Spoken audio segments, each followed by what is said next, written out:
Muito bem, queridos irmãos e irmãs, com muita satisfação que estamos de volta aqui para o estudo da Palavra de Deus. E eu gostaria de orar agora, agradecendo a Deus essa oportunidade, pedindo que Deus nos ajude a entender a sua palavra, que o Espírito Santo esclareça o nosso coração e que possamos colocar em prática tudo que a santa palavra de Deus nos ensina. Vamos então orar?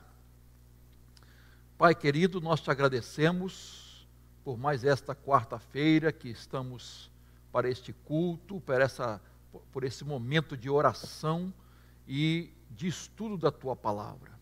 Nós queremos te agradecer pela tua proteção, teu cuidado, queremos te agradecer por cada irmão, cada irmã, cada família que nos acompanha nesta hora, e pedimos que o Senhor continue guardando o teu povo, Senhor, e nos ajudando a nos fortalecer cada vez mais na tua palavra, para enfrentar essa pandemia, na certeza de que o Senhor está conosco e o Senhor nos dá essa vitória.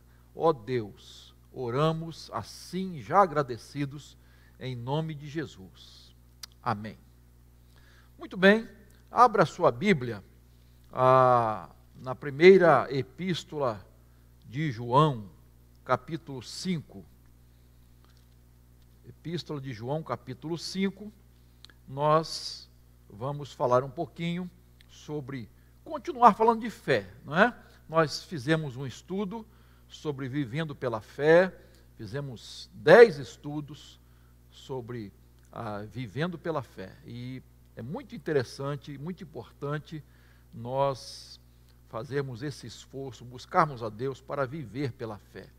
E hoje eu quero continuar neste assunto, né, que é fé, falando dessa fé. A verdadeira fé vence o mundo. A verdadeira fé vence o mundo. Baseado em 1 João capítulo 5, de 1 a 5. Tá? Deixa a Bíblia aberta aí que a gente vai lendo aos poucos esse texto. Conheci um jovem chamado Marcílio, que ele era um crente muito dedicado. Ele tinha um conjunto na igreja batista, ele era o líder do conjunto, ele compunha as músicas, né, as letras eram todas dele, não é? E ele fazia essas músicas para a igreja, e essas músicas eram usadas também para conferências evangelísticas em outras igrejas, onde o conjunto ia fazer a conferência. E, enfim, o Marcílio era uma bênção, né? E tinha um dom musical assim, singular. Mas havia um problema. Quando chegava a época do carnaval, o Marcílio sumia e não aparecia em lugar nenhum, muito menos na igreja. E depois do carnaval, o Marcílio voltava para a igreja. Ele não suportava a tentação do carnaval. E isso acontecia em vários e vários anos. Não é? Até que um dia ele venceu, mas o Marcílio tinha esse grande problema, essa tentação do carnaval. E ele, por muitos anos, não conseguiu vencer isso. E ajudamos, o pastor da época na igreja o ajudava, né? Ele se arrependia de verdade, mas tinha uma fraqueza muito grande em relação ao carnaval.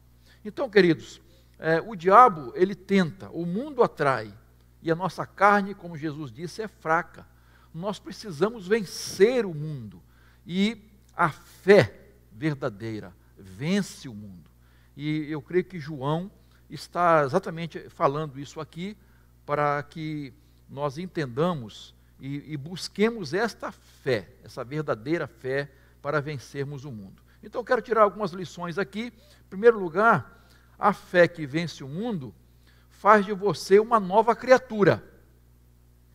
E aí veja o texto agora, por favor. Todo aquele que crê que Jesus é o Cristo é nascido de Deus. E quem ama aquele que o gerou, ama também o que dele é nascido. Nisso sabemos que amamos os filhos de Deus, quando amamos a Deus e praticamos os seus mandamentos. Porque este é o amor de Deus, que guardemos os seus mandamentos. E os seus mandamentos não são difíceis de guardar. Ao longo desta carta, João fala de 3 provas para distinguir entre o crente verdadeiro e o crente falso. E ele nos ensina isso, essas 3 provas. Tá? Ele diz, o crente verdadeiro é conhecido através de 3 provas. A primeira prova, a prova doutrinária, que é a fé. A segunda prova é a prova social, que é o amor. E a terceira, a prova moral, que é a obediência. Então vamos ver isso aí, tá? Primeiro, a prova doutrinária. O crente é conhecido por sua fé em Jesus. Todo aquele que crê que Jesus é o Cristo é nascido de Deus. Na época, os falsos mestres gnósticos negavam a divindade e a humanidade de Cristo. Então, os crentes verdadeiros creem que Jesus de Nazaré é o Messias. É isso que João está falando. Aquele que nasceu de Maria é o Filho de Deus. Quando João diz que todo aquele, não é, está indicando que ninguém é excluído. Qualquer pessoa pode ter esta fé em Jesus. Esta fé que vai fazer dessa pessoa um filho ou uma filha de Deus. Então, a primeira prova doutrinária, a fé. Essa pessoa crê realmente em Jesus Cristo. Crê que aquele que nasceu lá de Maria, né, ainda virgem, concebeu, enfim, esse Jesus é o Cristo, é o Messias. Então, ele coloca essa questão. A segunda prova é a social. Olha só, o crente é conhecido pelo seu amor a Deus e aos filhos de Deus. Se você observar, não é? Nisto sabemos que amamos os filhos de Deus, quando amamos a Deus e praticamos os seus mandamentos. É impossível amar a Deus e não amar os seus filhos. É impossível amar seus filhos sem amar a Deus. Então, uma coisa está atrelada à outra. O amor de um pai para com seus filhos. E também o amor entre filhos e filhos. Então, vejam bem, o crente é conhecido pelo seu amor a Deus e aos filhos de Deus.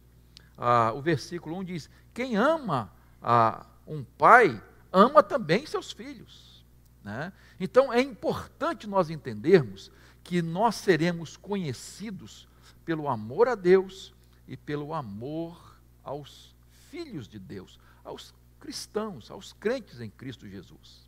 Tá? E a prova moral, o crente é conhecido pela sua obediência aos mandamentos de Deus. É isso que diz esse texto.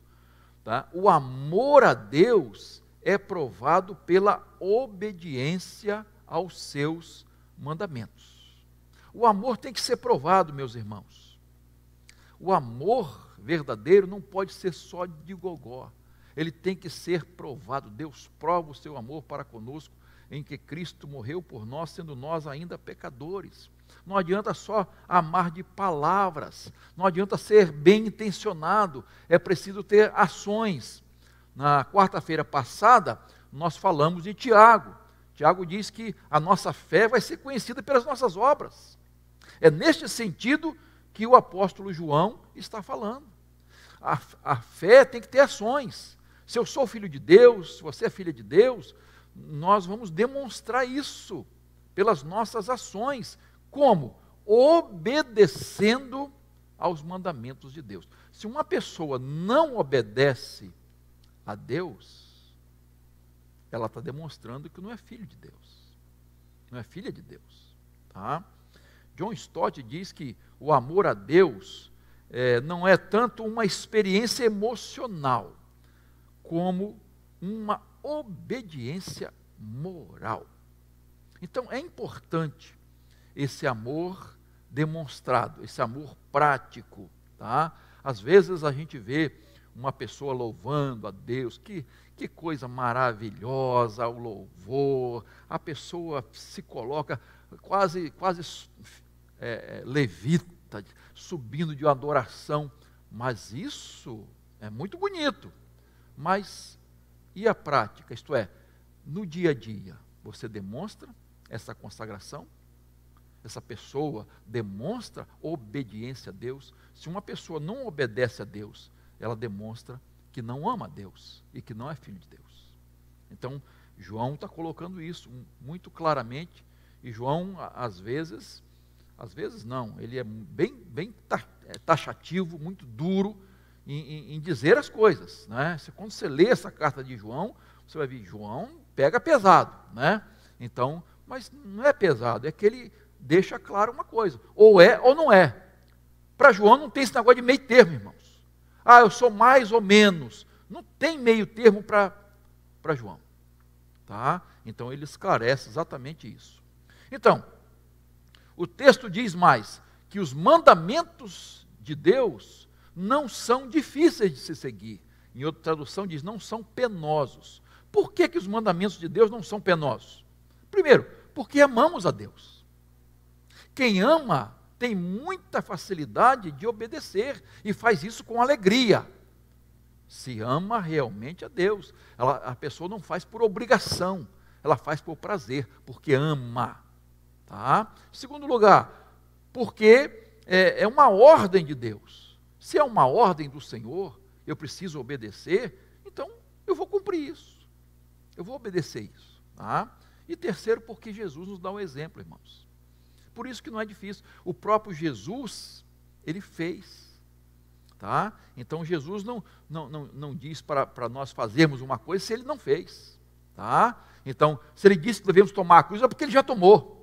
Ou ia tomar, não é? Então, é importante a gente entender isso. Que eles não são pesados porque nós amamos a Deus, porque é uma ordem de Deus e porque Jesus nos deu o exemplo. Tá? Mateus 23, 4 diz que os fariseus e escribas colocavam sobre os outros fardos pesados, difíceis de carregar, porque nem eles carregavam aqueles fardos. Mas o que Jesus diz em Mateus 11, 30? O jugo é suave e o meu fardo é leve. Por que o jugo de Jesus é suave e o seu fardo é leve? Porque ele vai conosco. Você lembra do jugo que estava, geralmente, não é? Era para 2 animais. Então, o que Jesus está dizendo aqui, irmãos, é que ele vai conosco. Ele carrega esse fardo conosco. Que coisa maravilhosa, irmãos. Por isso os mandamentos do Senhor não são pesados, porque Jesus está conosco. E ele caminha conosco. Ele vai, ele segue conosco.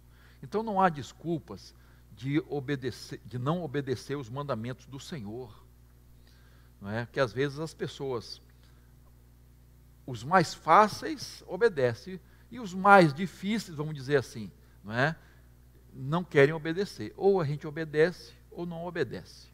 A fé que vence o mundo, ela nos faz nascidos de novo, nascidos de Deus, gerados por Deus, transformados pelo Senhor.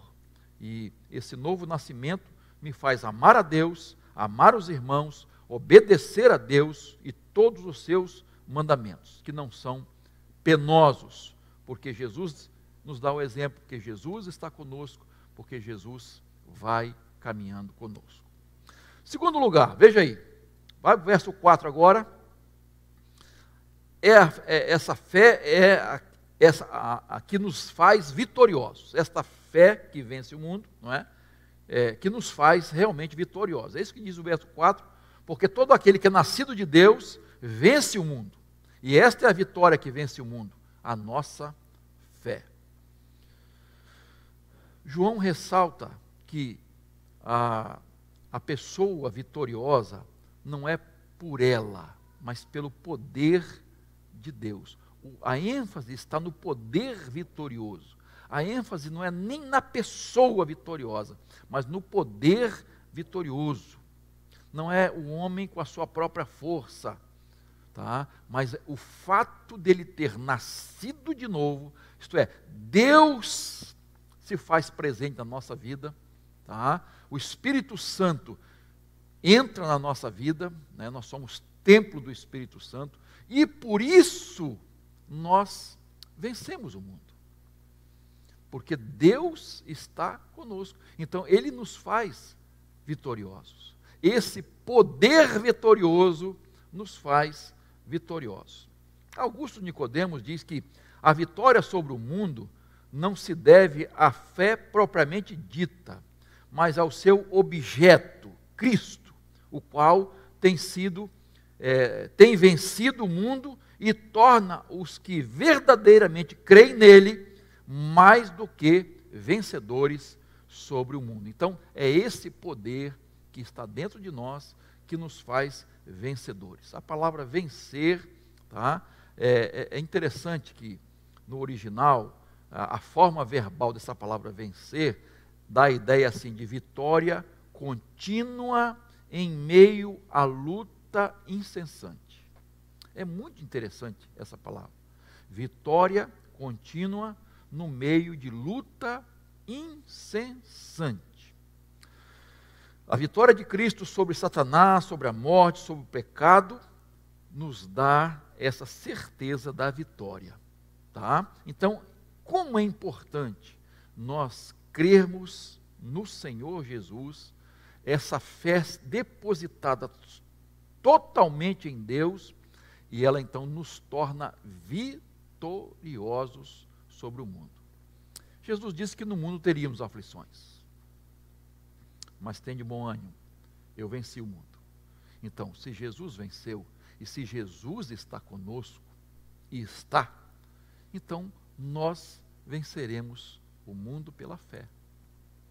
Esta é a vitória que vence o mundo, a nossa fé. A fé depositada no Senhor. Jesus venceu, Jesus está conosco, Jesus nos dá a vitória. Ele nos dá todas as condições para vencermos todas as dificuldades e lutas, provações, adversidades que enfrentamos hoje. Nós estamos realmente num tempo muito difícil.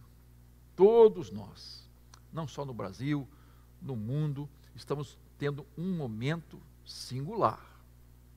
Não passamos por isso. Então, queridos, mais do que nunca, nós podemos vencer esse vírus, podemos vencer tudo o que está acontecendo em volta desse vírus, por causa deste vírus, tá? Tudo que está acontecendo no Brasil, tá? Então nós podemos vencer pelo poder da fé em Jesus. Ele está conosco e Ele nos dá essa vitória. Então a fé, viver pela fé, é muitíssimo importante, é essencial. Então, eu já disse isso e vou repetir. Se esse não for o seu maior objetivo de vida, que ele seja um dos maiores objetivos da sua vida, viver pela fé. Como é importante isso aí, tá bom? Terceiro lugar, veja aí, a fé, essa fé verdadeira é a fé que faz você crer que Jesus é o Filho de Deus.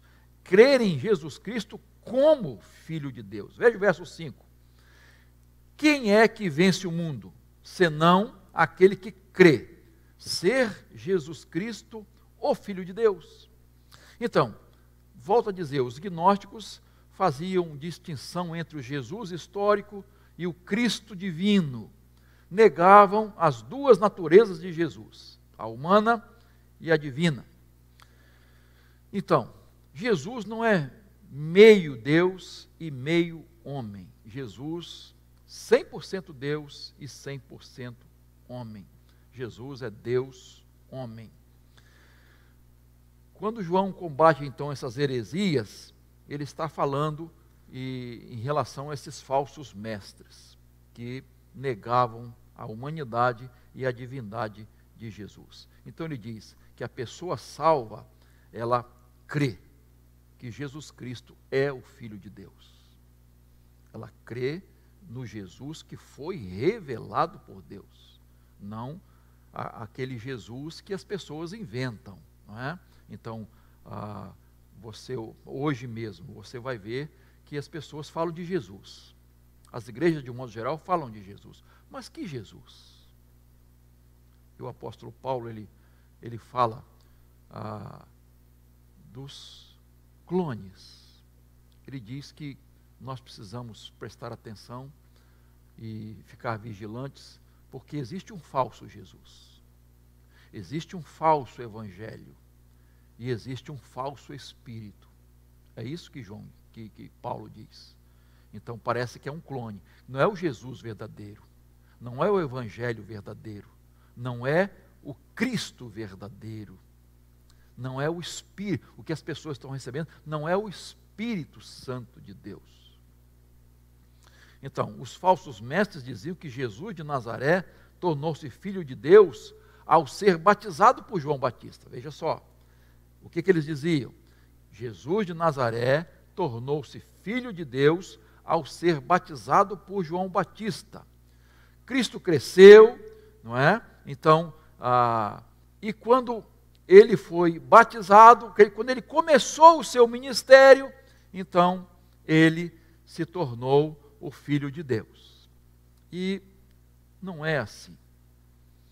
E eles completavam o ensino falso, que quando Jesus foi para a cruz, esse Cristo já saiu de Jesus, não era mais o Cristo Redentor.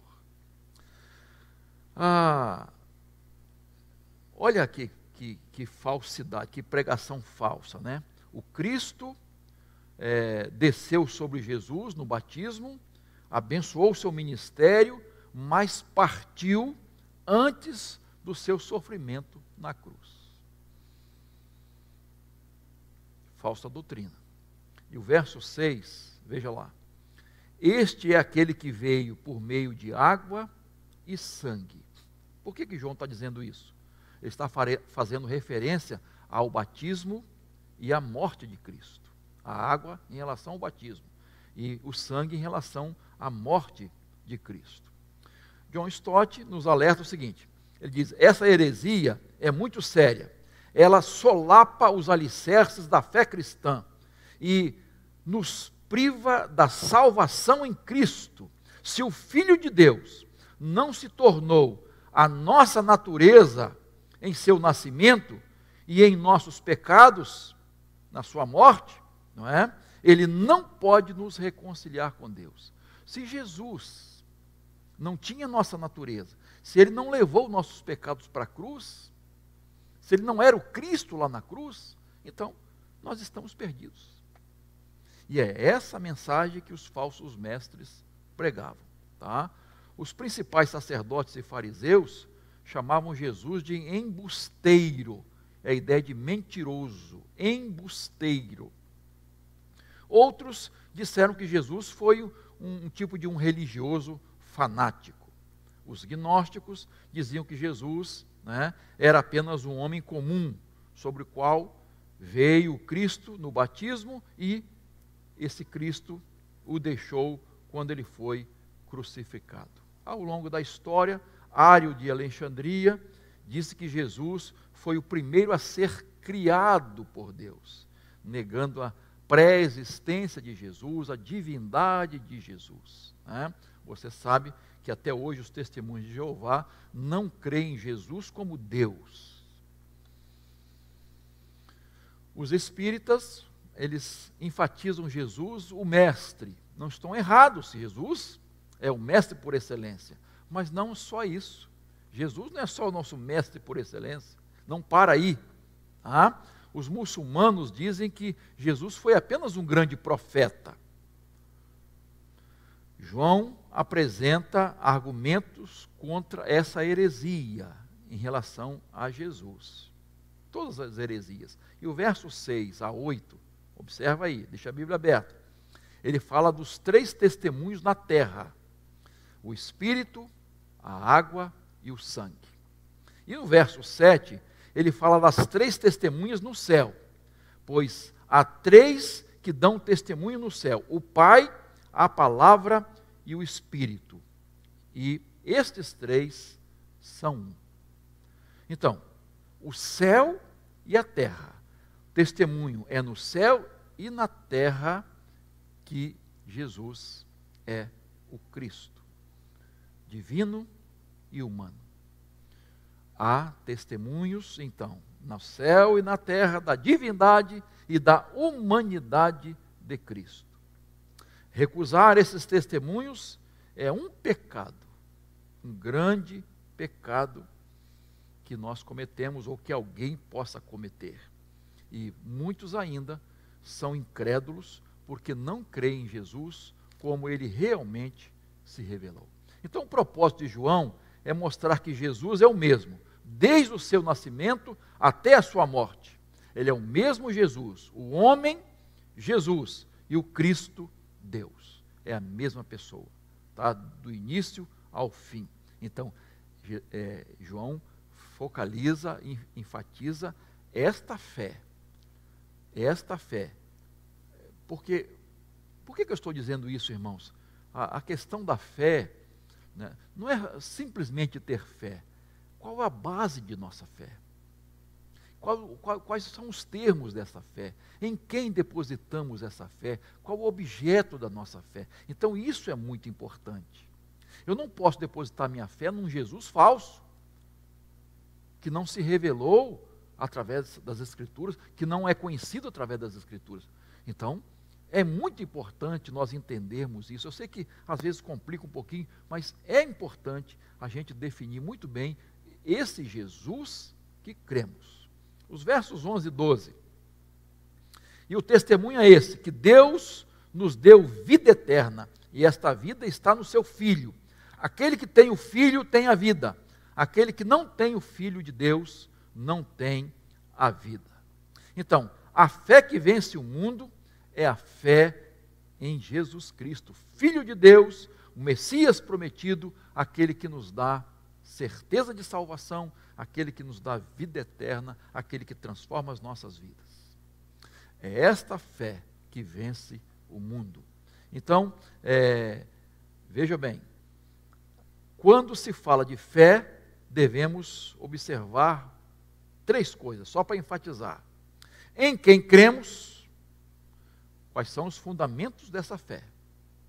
São fundamentos espirituais. Segundo, o que cremos, tá? Nossas convicções religiosas. O que realmente nós cremos?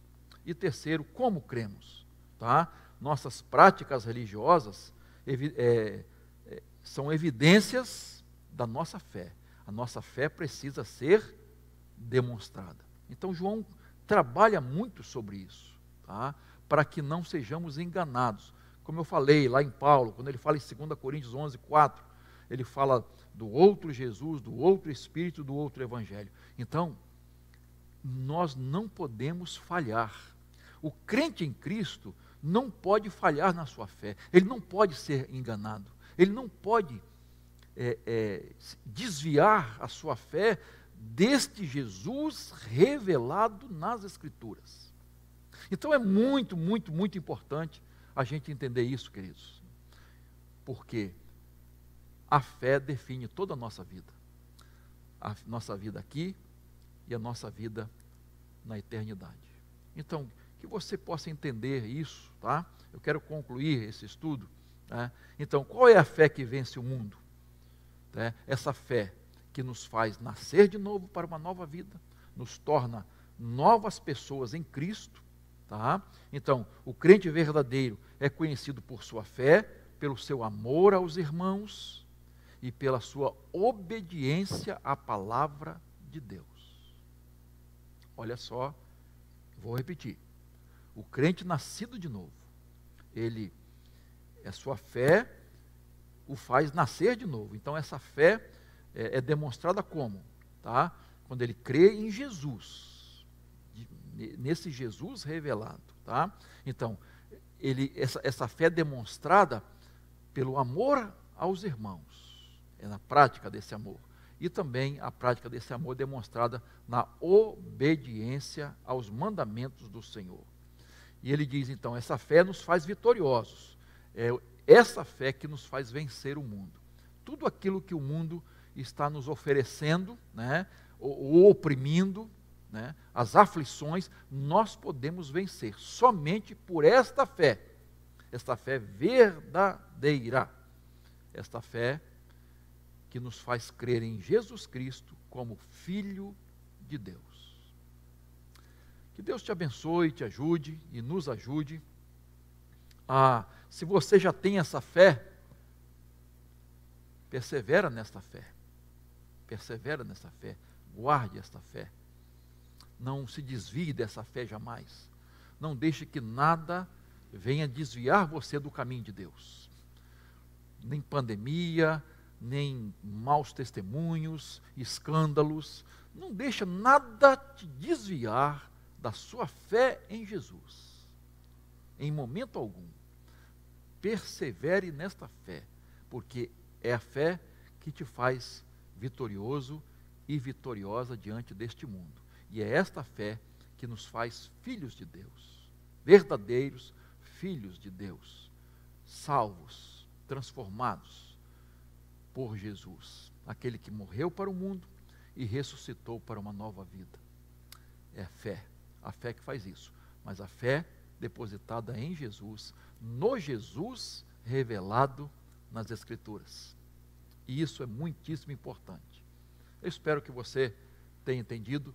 Qualquer dúvida você pode falar conosco também, e nós estaremos prontos a explicar alguma coisa a mais.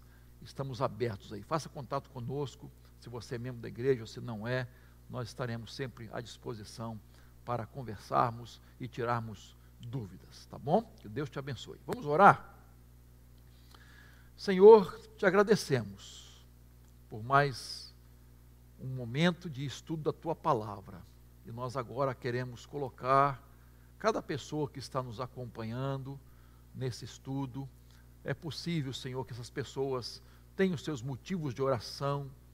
O Senhor conhece cada coração, Senhor, e nós pedimos agora que o Senhor possa atender essas pessoas, socorrer essas pessoas, confortar seus corações, animar seus corações. Senhor, há pessoas tristes que por passamento de entes queridos, há pessoas enfermas e com parentes enfermos. Nós lhe pedimos também que esteja agindo de maneira poderosa nestas vidas. Senhor, não deixe os teus filhos e filhas ficarem desanimados diante dessa pandemia, que cada um possa te buscar, receber de ti o conforto, o consolo necessário para estar perseverando na sua fé em Jesus. Pai, cremos que isso vai passar logo e nós estaremos aqui de volta no santuário para abraçarmos nossos irmãos, para estarmos em uma comunhão maior ainda, e nós estamos aguardando. A tua palavra diz que devemos esperar com paciência no Senhor.